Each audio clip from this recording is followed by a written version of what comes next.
في واحد اسمه البارون. البارون شخص قوي جبار، الشخصيات المهمة تعمل له ألف حساب. البارون تاجر كل حاجة، أفيون، هيروين، حشيش، حتى الآثار ما سبهاش. وهنا تبدأ الحكاية.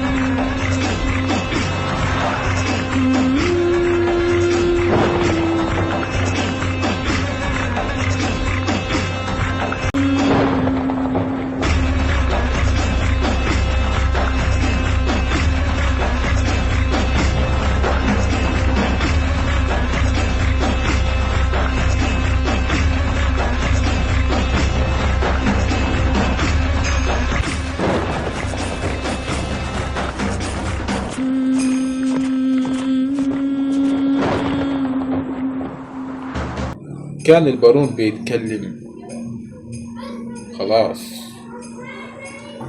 الشحنة الجديدة على وصول، وكل واحد هاخد حاجته. سلام مراد، انت نسيت الميعاد النهاردة ولا ايه؟ مراد ميعاد ايه؟ رد البارون. الظاهر انك نسيت. الحاجة الوحيدة اللي بتخلي الرجل يفقد ذاكرته سريعا هي النسوان. خفي النسوان شوية. عايز تبقى شخص قوي محدش يقدر عليك يمسك غلطة، ابعد عن النساء، لأن دول سبب نكسة حياتك.